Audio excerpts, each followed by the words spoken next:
Welcome to class 22. We're going to talk about reversible polytropic processes and isothermal processes for ideal gases. All right, so I'm going to switch over to the document camera here in a second, but here's the section 6.7. We're talking about reversible process and the polytropic process for reversible polytropic process for an ideal gas. So let's see, we'll work off of this. All right, so maybe you should recall that we already had something about a polytropic process where we had PV to the N was equal to constant. All right, and this was in chapter 3, if you'll recall. I think I wrote down somewhere in here what class it was in. I think this is class 8, right? So look back at class 8 and section 3.4 in your book, and we talked about a polytropic process, right? But now let's talk about it on a graph, right? We're going to do some more graphing portions of this, and we'll come up with other equations that we'll use. If we're going to take a log graph of pressure and volume, right? What we'll find is that we will have a constant slope line will look like that, okay? And so that's going to be the N. And you see that it's going to be negative because it's got a downward slope to it, right? This would be like a positive, this would be negative. So we could write down that if we're going to try to find the slope, we could actually have like, well, a change or a d of the natural log of p. And they're just using natural log. We used it a lot more often. So a log is a log. This is log base 10. We're going to use natural log, which is based off of whatever that number is, like 2.7 something like that, 2.73 something like that. Anyway, so here we go, and we're going to have a negative n, right? So this is really just mimicking what's in the book and trying to describe as we go along to the thing. So we could go ahead and set this as an equation, say d, the natural log of p, plus n times d, natural log of v equals 0, right? And then we could integrate this. And when we integrate this, we end up getting this right there. So we could kind of think of that this is sort of where this is coming from, right? Or at least this is the concept of that n. Where did that n come from? Where it's the slope of these processes. So we want to try to get in the mindset of correlating the equations with the graphs that happen on the PV or on the TS diagrams. So that's an important thing. So like we integrate, we can even spell it the right way, something or close to it. Integrate, and we get PVN is equal to a constant. Right, so basically right there, right? So we did a little bit of a couple functions. And remember that one of the things that means is that P1 times V1 to the N is equal to P2 V2 to the N. And we could make that little v as well, right? Because we could just divide by the mass. So that's all well and good. I guess maybe I went ahead and wrote it on mine. So there you go, Vn right there. So this is also true. So they have a specific volume because we're used to that right there. So if you take this, and it might be useful to us to write P2 over P1 is equal to V1 over V2 raised to the N. Okay, and so we should have done that in the previous class when we did, towards the end, one of the last videos, where we did an isentropic process. So recall here with our equation cheat sheet, one of the things that we take. All right, so here is the isentropic process. Here's the polytropic process right here. So we just said this right here: P2 is equal to P1 V1 over V2 raised to the N. I'm not going to go through the derivation. I did up here, right, for this, where we saw, okay, well, here's the relationship when we have K instead of N, right there. But we can have a relationship where we, instead of relating it to between volumes, you could relate it between temperatures, right there, where we're going to have K over K minus 1. And we can also do the same thing. We could relate temperature and volume together, and then We're kind of going crazy here. We have temperature, and so we have kind of like the same thing right there is right there. It's just flipped upside down. So as I'm mentioning, down here, the polytropic, you could make the comparison between the isentropic and the polytropic process there for the cheat sheet. So we'll write out those other equations down too. So here's one of the relationships that's useful to us in the polytropic process. Another one would be T2 over T1 is equal to V1 over V2. And you can remember that these are, when it comes to volume ones, they're flipping, right? So the pressure is 2 over 1 and the volume is 1 over 2. Same thing for the temperature. And let's see, the exponent for this should be n minus 1. And then lastly, of these three guys that we might want to go T2 over T1. And this is sort of the most important one for us because a lot of times temperature and pressure are a lot more common things that we're looking for. Sometimes we're looking for a specific volume, but a lot of times that's just trying to get us to where we want to go. And you'll notice that that's 2 over 2 over 1 and 2 over 1.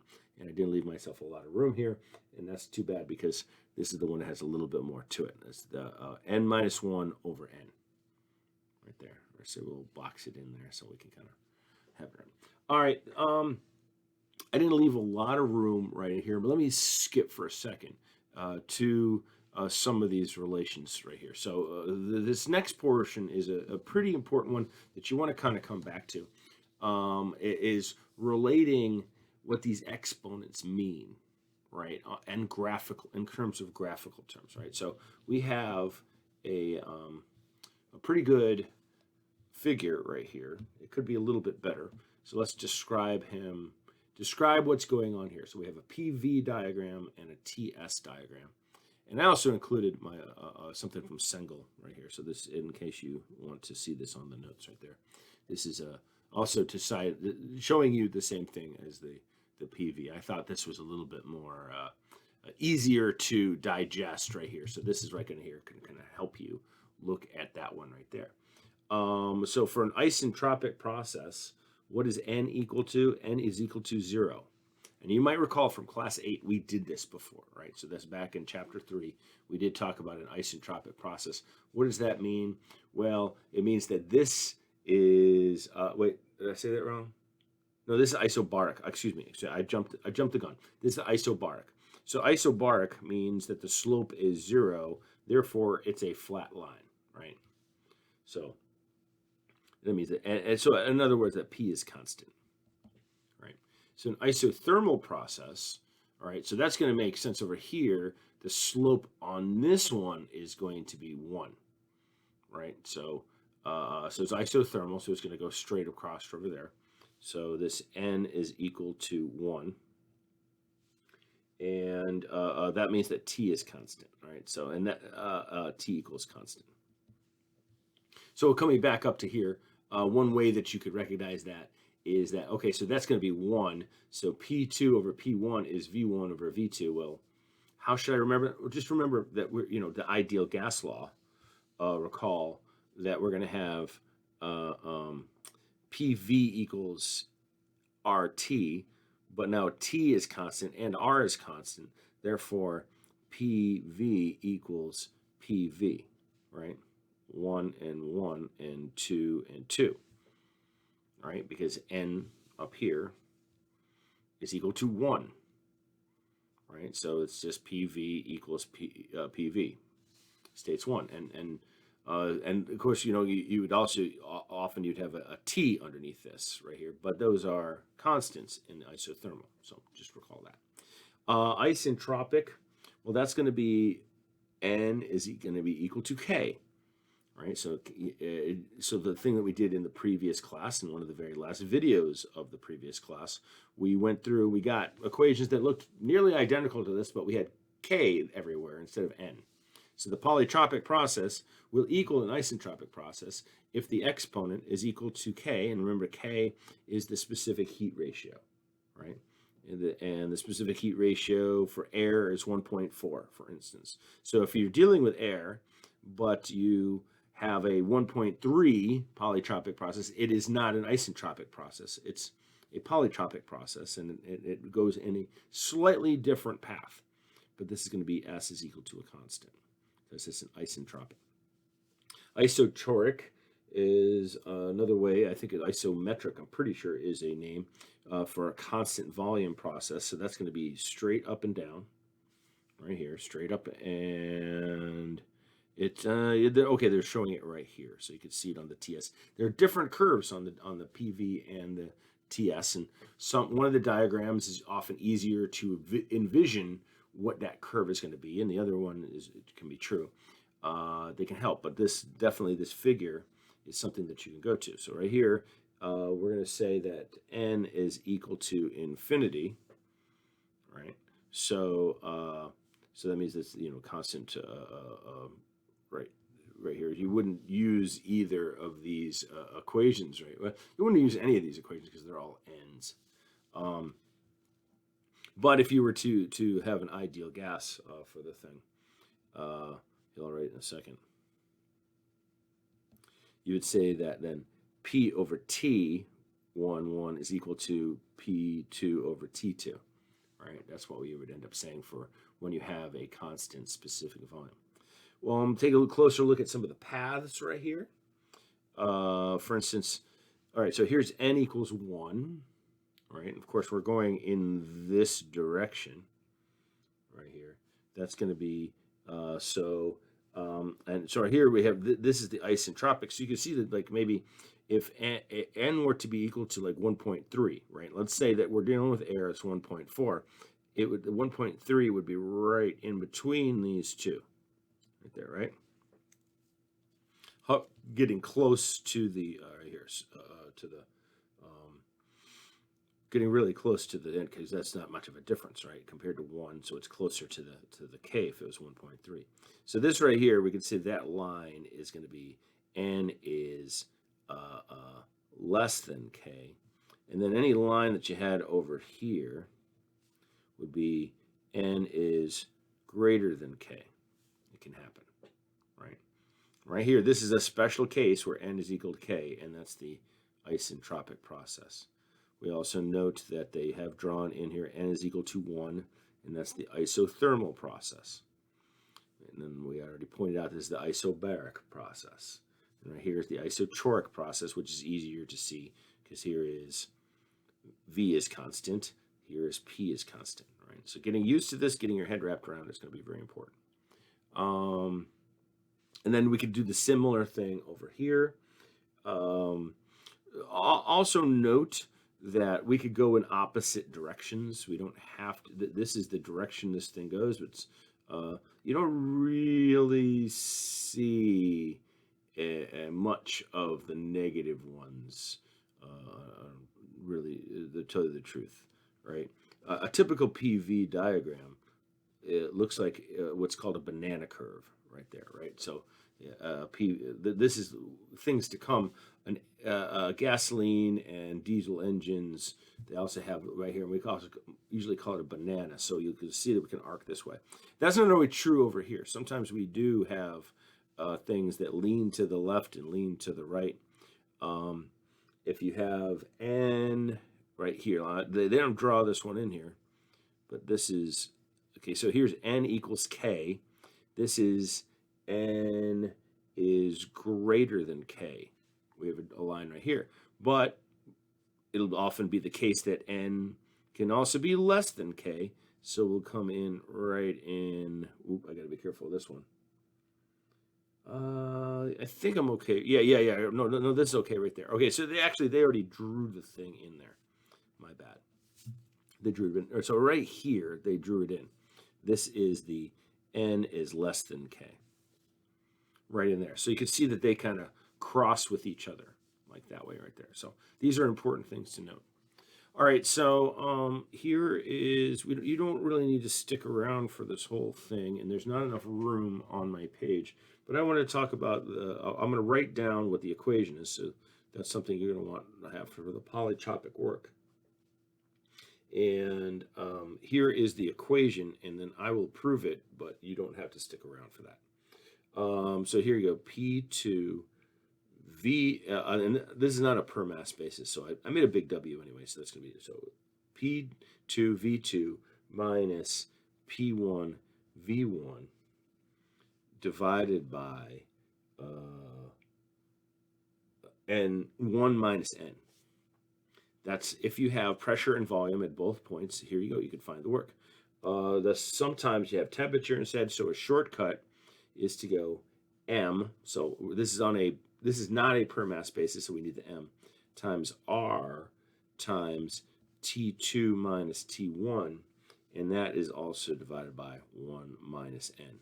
And you could just go ahead and hit the accept button if you want, but I can't make myself do that.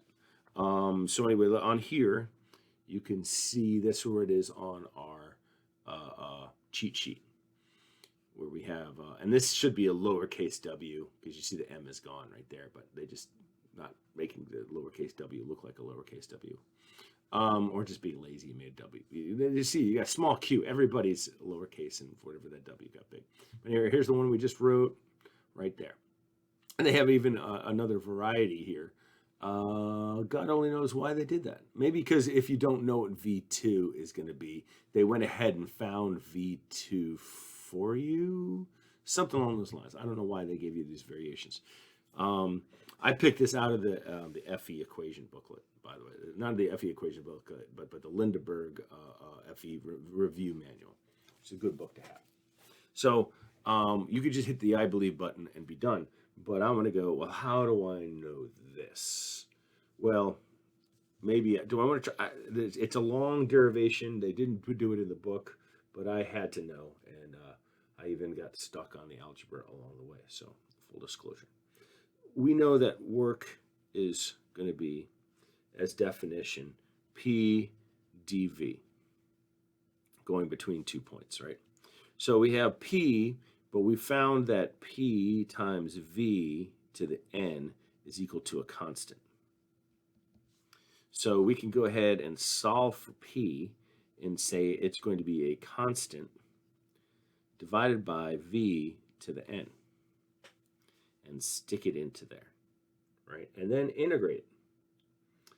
And I am now going to look at my notes here, because I took the, there you go, this is me fudging it out with the thing. I'll try to make a lot more sense to you this time around. All right, so we're sticking this into there. So that's the same thing as going work right here. It's going to be equal to the integral of a constant 1 over Vn to the dV, right? Keep in mind that that constant is something we're going to need here in a second. I needed to write this in separate steps because that's my, I'm not really great at math, but I did get this done on my own, so just want to make sure that we note. So one thing to note here, that constant can be anything, either of two things. It could either, it has a choice, right? So the constant is either going to be P1 V1 to the N or P2 V2 to the N. So we can keep this thing around to be able to keep this algebra straight. And we can replace this constant with either of these things. So let's just work this through here and find out what it's going to be. It's going to be V to the 1 minus N divided by 1 minus N, going from V1 to V2, right? And I should have put the constant in there, right? I'm sorry, that was the whole point of it. Constant. All right, so we've integrated this, right? We added 1 to it, and then we divided through by the whole thing, right? Just like if you had x squared, you'd add in 1 to the 2, you'd make x cubed, and then you divide by 3. So we added 1 to the negative n, and then we added it here and divided it by it, right? So, okay, good going. And So we can now pick and choose. We're going to distribute. Well, I'm going to do it in stages. Constant. I keep writing that wrong.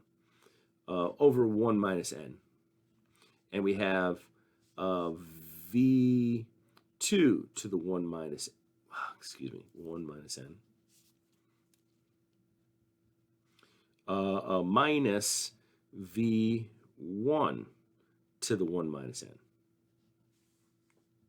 You say, well, what the hell do we do? Well, we can distribute this constant to both of these things right here, and we can pick which one we do. So when it comes to the 2, we will multiply this constant by it. And when it comes to the 1, we'll multiply this by it. So we're going to say, as I'm mentioning here, we're going to take, and I'll do it by steps again. We're going to take P2V2N times V2 1 minus n. And then minus P1V1N times V1 1 minus n. All over 1 minus n. Right? So we took, this was that constant, but we decided to use this version of it. And then this was that constant. And you can see that we're going to get rid of the n's.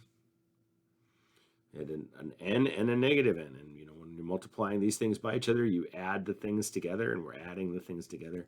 And so that's how we're left with this. And I don't think I did anything more with that. Okay, so that was just a sanity check. How can we use this polytropic process to get this work? The other portion of this is just using the ideal gas law and messing around with it. Remember that PV equals MRT. So PV is equal to MRT. So you have MRT and MRT, right? Replacing those two things. That was easy enough. All right, so are we into an example? No, we have some more stuff, but I don't think it's a lot. Is it a lot? 22 minutes, that's too long for a video to be any longer. All right, so we're going to come back to it and have part 2. Oh, that's going to be the isothermal part. Okay, so that makes for a good video break. I will see you here in a second or two.